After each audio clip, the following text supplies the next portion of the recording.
Hello and namaste, everyone. Thank you for taking some time and sitting with me today and to listen to what I have to say about what's going on astrologically and otherwise during this month of February. Today is February 11th, and many of you are aware that today Mercury went direct. However, I will advise that until about March 4th, the energies of the Mercury retrograde are still somewhat in effect. Not until Mercury is at the position where it went retrograde are we not completely out of the energies of the retrograde. We're in what's called a shadow phase. And once it returns to that point in the zodiac, when it went and moved retrograde, that's when we are finally out of the retrograde phase. That's when Mercury finally picks up its regular speed, its full force in its orbit, and we completely say with some level of confidence that we are out of those retrograde energies. So during these next few weeks, really become aware and recognize what you are being shown with anything that you may have been reflecting on, meditating on in these last few weeks. Remember, the Mercury retrograde is a period of time for us to go within, to meditate, to connect with spirit.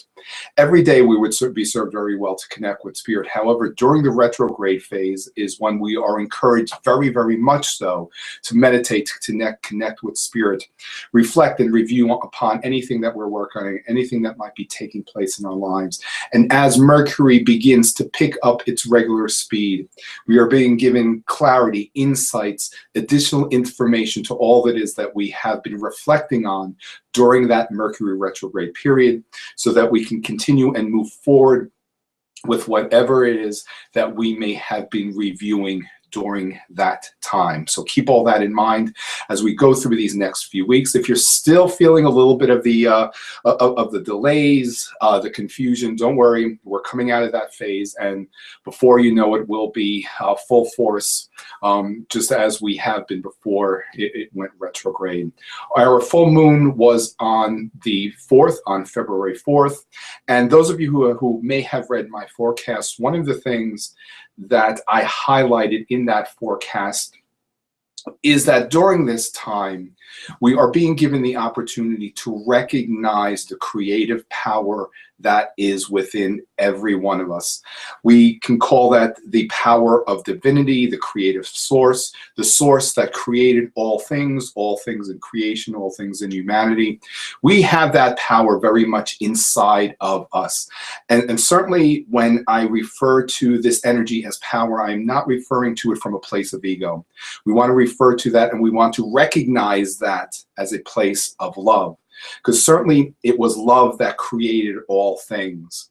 And while we are continuing to recognize ourselves as creative beings, we want to understand that all things need to be created from a place of love.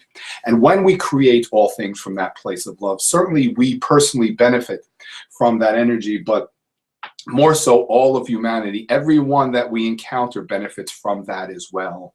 The full moon was in the sign of Leo. Leo is the sign that is most associated with creativity, the creative process, with creation. It's also the point of the zodiac that connects with conception, which comes from certainly from a place of love, and that can certainly be the physical conception of a human form, but also the conception of anything that we are choosing to create. You see, it's all very, very much so connected. And when we can recognize that potential that's within us, that creative power, that's when we begin to have very different heightened experiences from a higher level of consciousness and awareness. In fact, the opposite sign of Leo is the sign of Aquarius, which is the sign of awakenings, of awareness, of profound shifts in our consciousness, so that through our creative process, we are led to higher levels of awareness and higher levels of consciousness. And this is something that we need to very, very much so recognize right now.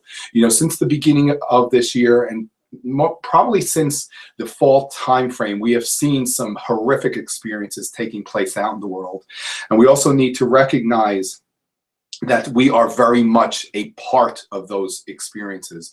We are not separate from those experiences. We are also not separate from the creation and the manifestation of those experiences.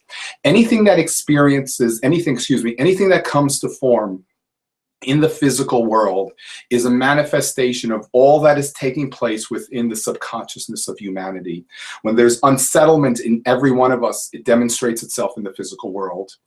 And in recognizing that in every one of us, in whatever way that might be, you know, and it could be as simple as having arguments in the home, to certainly other experiences that every one of us has and potentially has on any given day. When we can recognize to offset those experiences and to redirect that energy, that is what we can do personally, every one of us, to offset any of these horrific experiences that are taking place out in the physical world. You know, and over the course of these next few months, especially as we move closer to the series of eclipses which take place in March and April, we certainly can observe additional and continued horrific experiences taking place out in the physical world. It doesn't mean that this is written in stone. This is something that has to happen before anything manifests itself in the physical world. We have, and we are being given the opportunity to redirect and offset any negative energy. And when we do that from a place of awareness, we have different experiences. Nothing is ever written in stone. You know, whenever we look to anything that's coming, we see the potentials, we see the possibilities. In every moment of every day, we are creating, we are co-creating these experiences. And when we come from that place of heightened awareness, if we foresee the potential of something negative to unfold, we can change it.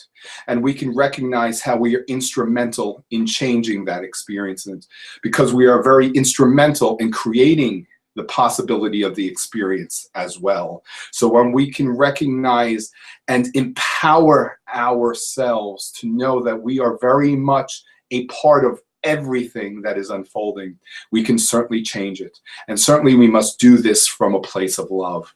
Our new moon is on February 18th. And it's actually a supermoon.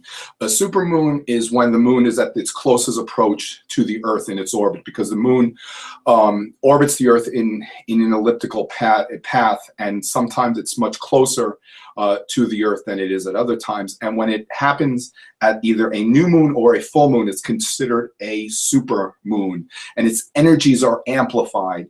We experience a heightened sense of seismic activity on the Earth. There are greater possibilities of earthquakes taking place, volcanoes. It's a surge of energy. The seismic activity increases. Overall, the Earth energies are heightened and increased. We can also feel within ourselves a sense of heightened energy, and sometimes it can feel a little bit unsettled. However, if and when we recognize that we can connect with the energy of the Earth and keep ourselves very rooted and very grounded, it kind of works in the way that a lightning rod works. How a lightning rod will take the energy of a lightning and redirect it and send it in and have it absorbed by the energy of the Earth. If we are feeling that surge to the point where it could be unsettled, connect with the energy of the Earth in whatever way that is for you. For me, I find it very powerful when I connect and I'm near the energy of the ocean. And many times I will also find myself experiencing moments where I'm in nature, in the mountains, during a hike or whatever it is that might be. That's what I do for myself to keep myself grounded. And certainly through meditation, through prayers, connection with spirit, but also being very aware to keep the energy in my home very, very grounded as well. The new moon happens on, as I said, on February 18th. And it's at the very last degree of the sign of Aquarius. 2 minutes after the new moon, the sun and the moon move into the sign of Pisces. And the significance of a late degree, it's called and considered to be a critical degree. These are the moments when we have profound shifts in consciousness. That paradigm shift takes place. And really what we are being given the opportunity to do at this new moon is kind of a dichotomy, where the new moon is a beginning time period. We're giving the opportunity to end and to clear and to let go of any outmoded beliefs, any beliefs, belief systems that no longer serve a purpose. We are being given the opportunity to reflect on those and to let go of those and to release those so that we can advance to a higher level of consciousness, a higher level of awareness, and our next level of human experience. As I said, these next few months, things can be very unsettled in the world, and we can continue to see some heinous experiences happening out in the world. However, we can also offset those experiences. You know, whenever we see the potential of something negative, I'm always encouraging every one of us to recognize that we have the potential to offset those negative experiences and to possibly in some way perhaps not allow them to be as devastating as they potentially can be.